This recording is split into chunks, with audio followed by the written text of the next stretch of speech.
Muito boas tardes a todos.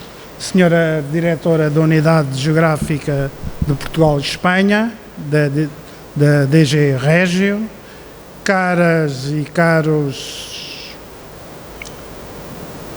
membros e presidentes das autoridades de gestão aqui presentes, Senhora Presidente da Agência de Desenvolvimento e Coesão, restantes membros do Conselho Diretivo, representantes de organismos intermédios aqui presentes, caros colegas de Governo, Sr. Secretário de Estado de Desenvolvimento Regional, Sr. Secretário de Estado de Planeamento. Começo por dizer que hoje é um dia simbólico para o novo Ministro de Planeamento e para o seu titular. De facto, trata-se da minha primeira intervenção pública enquanto Ministro do Planeamento do 22º Governo, com a sua dupla missão de relançar a função de planeamento no desenvolvimento das políticas públicas e, em segundo lugar, de coordenar e gerir estrategicamente os fundos estruturais, quer os que atualmente decorrem, quer aqueles que futuramente irão marcar o próximo período de programação.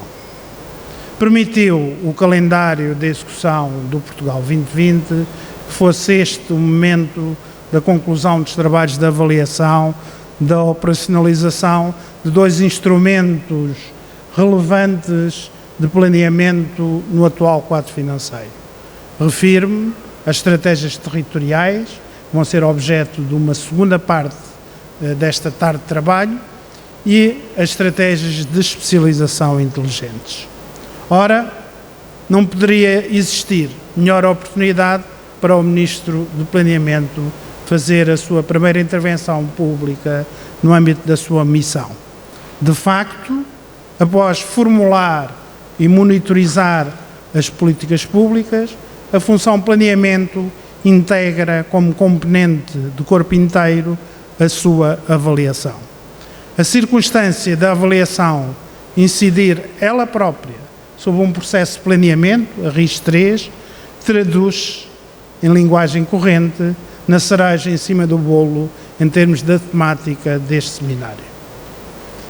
Num ciclo sociopolítico iniciado na década de 90 do século passado, que desvalorizou a função do planeamento, desejo salientar e sublinhar o contributo histórico que a política de coesão deu ao desenvolvimento de práticas de programação e planeamento, incluindo políticas de avaliação na União e, em particular, em Portugal. Aproveito, aliás, esta oportunidade para dirigir uma saudação especial ao António Figueiredo, da Quaternaire, como personalidade de referência neste domínio do conhecimento em Portugal. Iniciemos a abordagem do tema da primeira parte do seminário com o argumento, porventura redutor, porque reduzido a números, mas que espalha bem a importância que a RIS3 vai ter no próximo período de programação. No próximo quadro comunitário 21-27, pelo menos 45% do FEDER, percentagem que poderá significar qualquer coisa como 4 a 5 bilhões de euros, vai ser aplicado, tendo como referencial estratégico as estratégias de especialização inteligente. Assim, pelo menos, está previsto no projeto do Regulamento de Coordenação dos Fundos para o futuro período de programação, neste momento em discussão entre a Comissão, o Conselho e o Parlamento, organizado em trílogos. Desta forma, também se encontra recomendado no anexo D do Country Report da Comissão Europeia, publicado em maio passado, no âmbito do processo orçamental do semestre europeu. Só este facto seria motivo para conferirmos todo o relevo ao tratamento do tema RIS3 e, sobretudo, à avaliação do que foi feito até agora no quadro do Portugal 2020. Mas a relevância da RIS3 enquanto instrumento de suporte e de planeamento da mudança estrutural suportada no conhecimento e na inovação tem sido referência constante e crescente, sobretudo no berço do seu impulso inicial, isto é, no âmbito da política de coesão promovida pela União Europeia. Não me competindo, nem apresentar, nem comentar os resultados da avaliação, tarefas que naturalmente serão objeto no painel que se seguirá, aproveitarei a oportunidade para vos propor uma reflexão sobre as orientações gerais que deverão informar estrategicamente a revisitação das RIS3 para utilização no futuro acordo de parceria.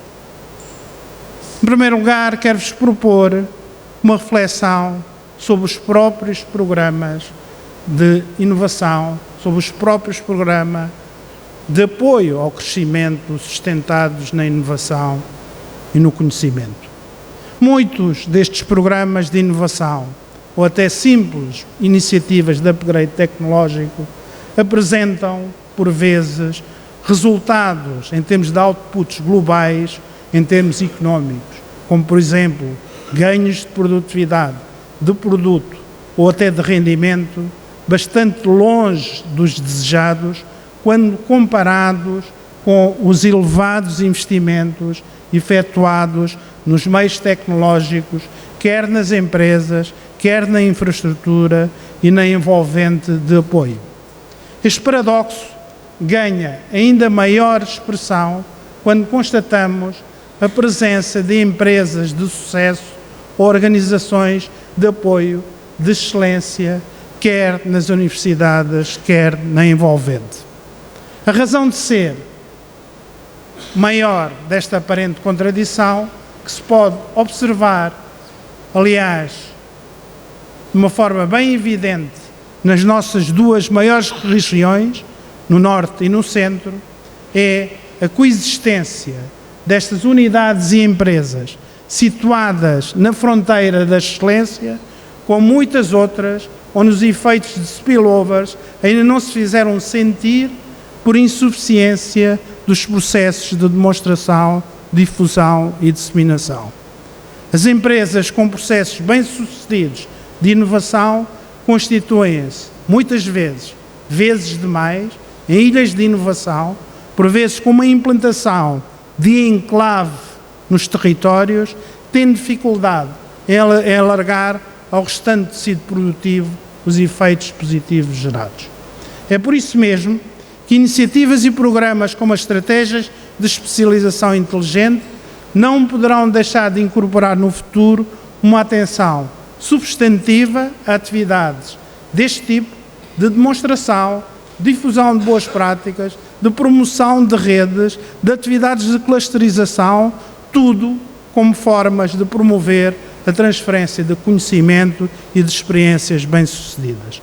Só assim evitaremos situações paradoxais de regiões que até progridem nos rankings europeus de performance inovatória e onde, em simultâneo, como até há muito pouco tempo, nestes dias e nestas semanas, tivemos a oportunidade de verificar onde, conforme eu estava a dizer, em simultâneo, ainda existem empresas que dizem não conseguir acomodar padrões salariais mínimos bastante aquém dos suportados pelos seus concorrentes europeus.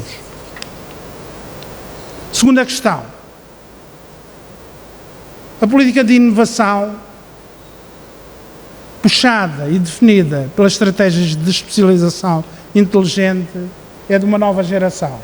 É de uma nova geração que reconhece o insucesso de um approach horizontal que durante décadas caracterizou e marcou as políticas de promoção de inovação.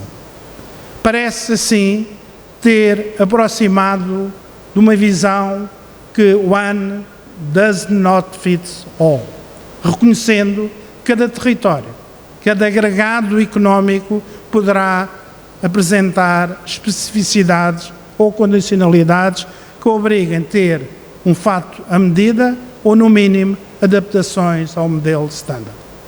Deveremos, no entanto, após este reconhecimento, evitar a todo o custo a armadilha do retorno ao sistema das prioridades setoriais, onde qualquer projeto, qualquer empresa, desde que estivesse incluído num determinado setor, teria automaticamente, independentemente da sua qualidade intrínseca, acesso a um tratamento prioritário. A escolha não seria determinada pelo contributo da proposta para a política pública, mas apenas pela capacidade da atividade em constar na lista inicialmente pré-definida dos setores prioritários. A solução está em definir as prioridades de forma ela própria inteligente, combinando a atividade com a natureza ou tipologia do projeto a realizar, como, por exemplo, digitalização do projeto de corte e seleção da matéria-prima na atividade X, ou seja, não dizer que a atividade X é prioritária quando não é, ponto final do parágrafo, mas também dar-lhe um qualificativo, dar-lhe uma ideia do que é preciso e daquilo que é importante fazer-se ou não naquele setor. Terceira questão tem a ver com o posicionamento e inserção dos sistemas de inovação. Quer estejamos a referir-nos a sistemas de inovação ou RIS3 de base nacional, quer estejamos a referir a sistemas de inovação de base regional.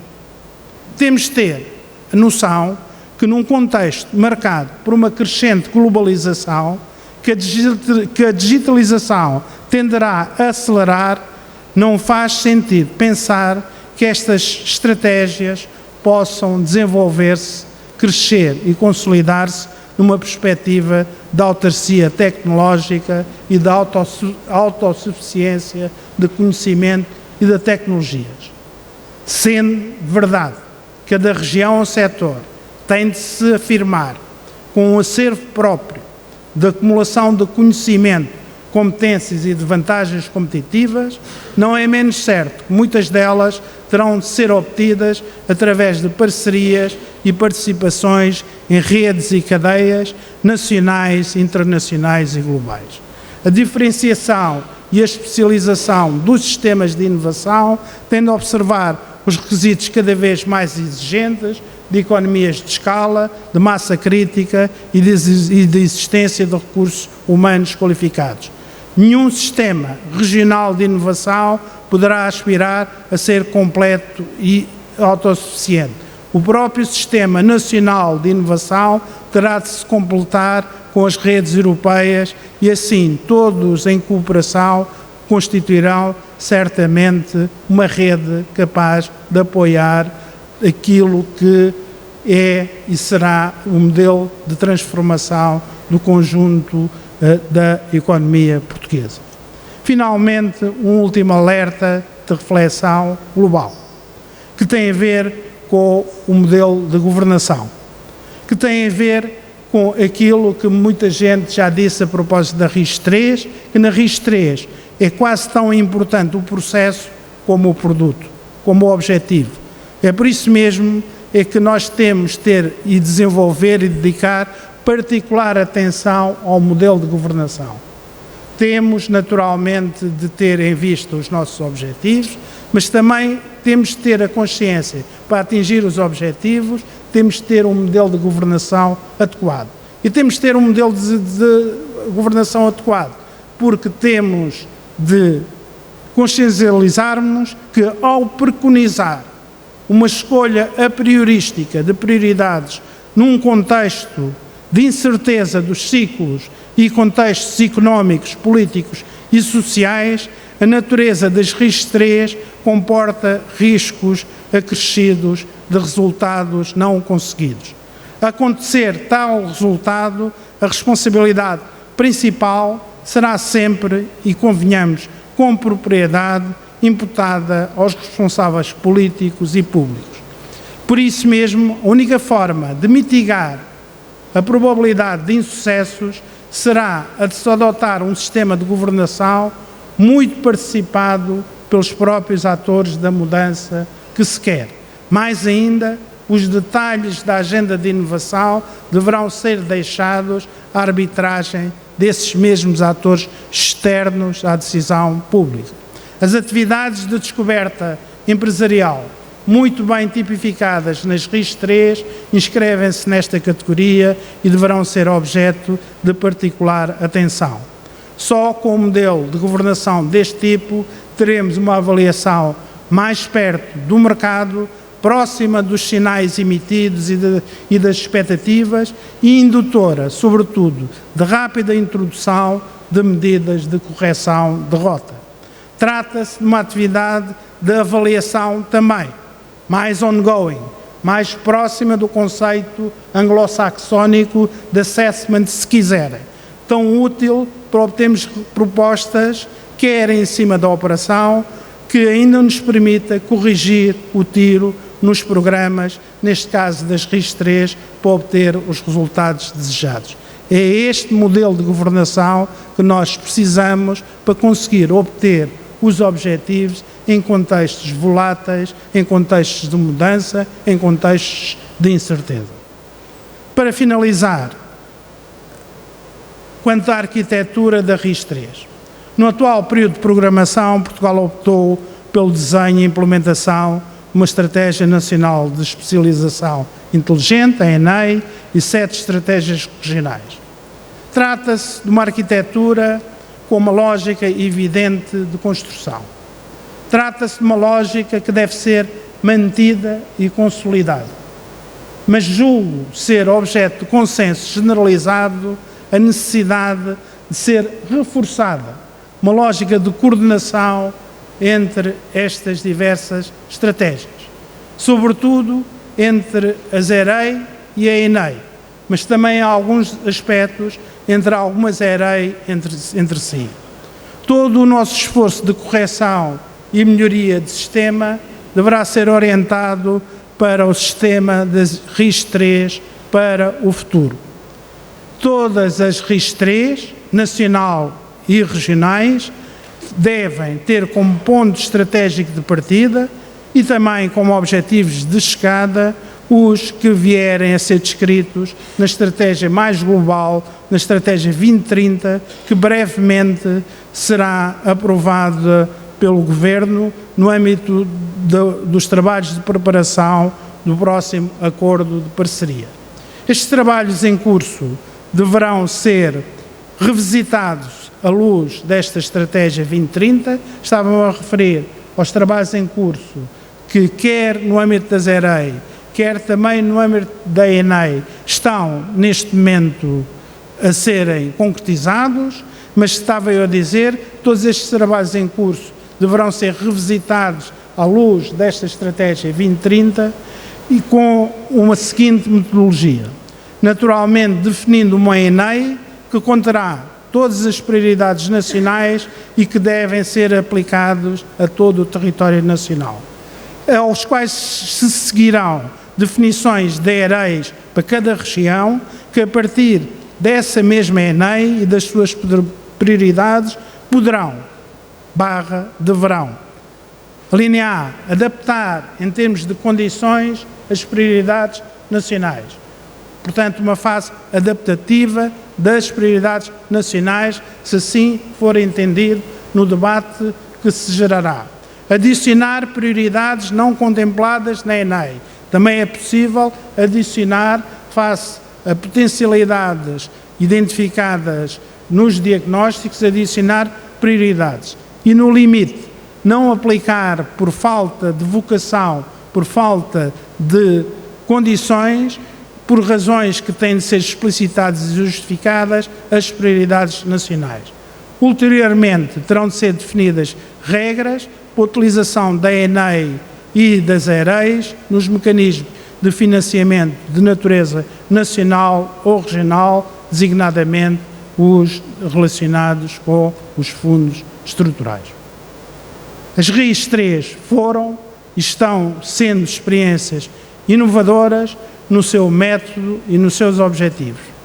As avaliações em curso, como aqui hoje vai ser objeto de um debate final, devem prosseguir e aprofundar-se com o objetivo de se retirar lições da experiência que terão de ser consideradas em práticas futuras. Estas práticas melhoradas e as orientações estratégicas derivadas da Estratégia 2030 darão origem às RIS3 revisitadas, quer a nacional, quer as regionais, que servirão de referencial para a aplicação do essencial dos esforços do país em matéria do contributo da política de inovação e de conhecimento para o crescimento económico de Portugal nos próximos anos. Muito obrigado.